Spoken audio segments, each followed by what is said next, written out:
Great, we have a working program now, and we added every feature that we wanted. The only problem now with the program is that the output is not very user-friendly. With that I mean, let's say yes here.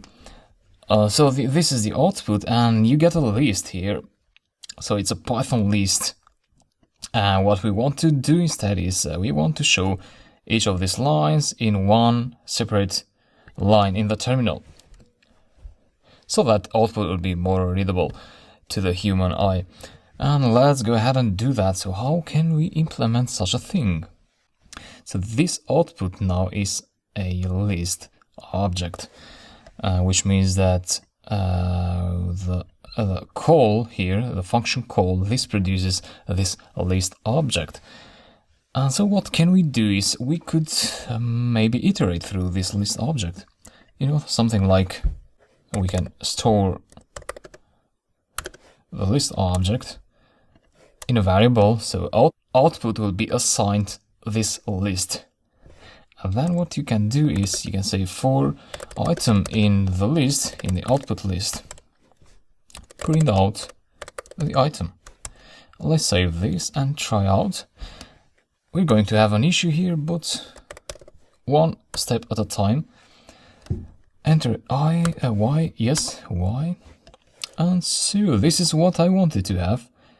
So the first definition, precipitation in the form of liquid water, goes in the first line, and the second definition, to fall from the clouds in drops of water, goes to the second line. So that's good. However, we should keep in mind that our program does not produce only the list, but sometimes it produces strings as well. So such as this one in here. No, I didn't mean that. Anyway, so this is what you get, and you don't want that. This is a message saying that the word doesn't exist. So what the program is doing, what Python is doing, is it is iterating through every type of output that the function generates. So our function generates a list sometimes, and sometimes it generates a string. How can we fix that? So we have a list and a string.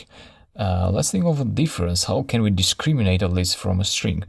What's the difference between a list and a string? Well, the difference is clearly a data type. A list is a list object, and a string is a string object. So how about implementing a conditional here, which says something like this: if type of output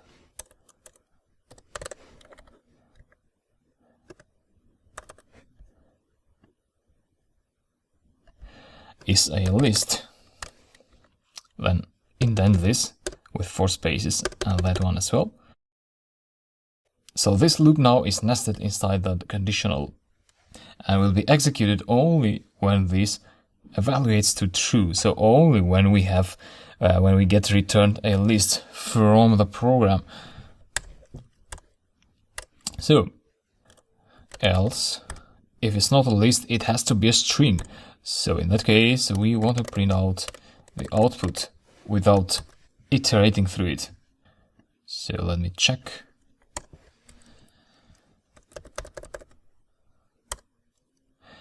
And we get the output correctly this time. The message, the word doesn't exist. Please double check it. Let's check another time with a correct word.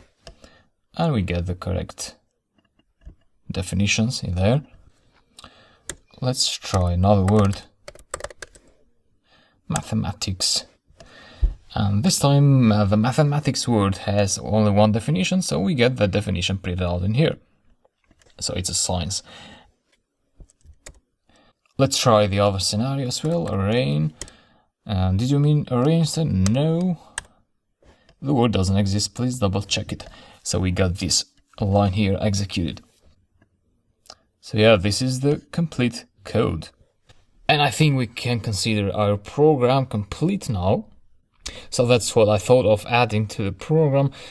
Now the program is quite user-friendly, and we are considering many scenarios there that the user may input to the program.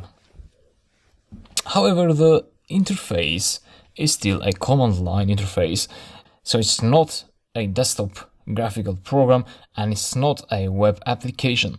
The interface is the command line, so you send input through the command line and you get output through the command line. And what I'm trying to say is that you can actually extend this program so that you can transform it into a web application where the user, instead of entering the input through the command line, they can enter input through a web page. So through a live website, they can enter input, push a button, and then get the output dynamically on the HTML web page.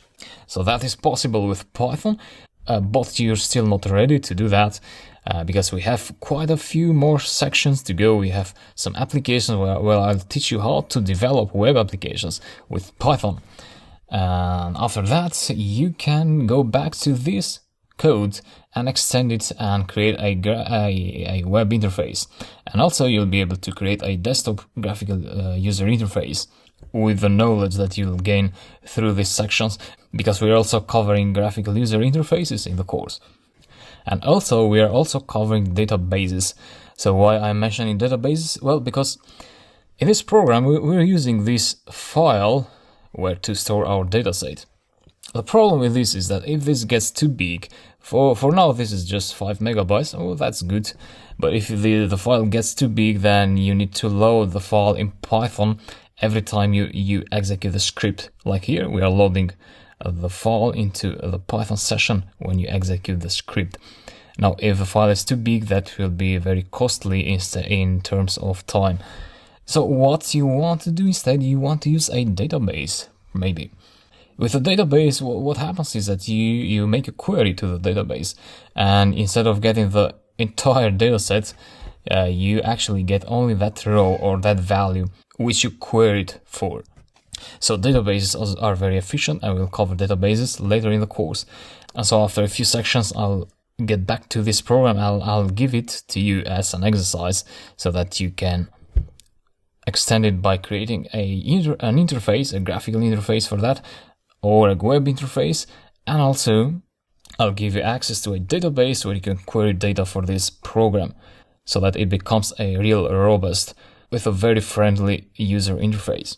So I hope you like the idea and I hope you are enjoying the course. And yeah, let's move on with some more sections. I'll see you later. Bye.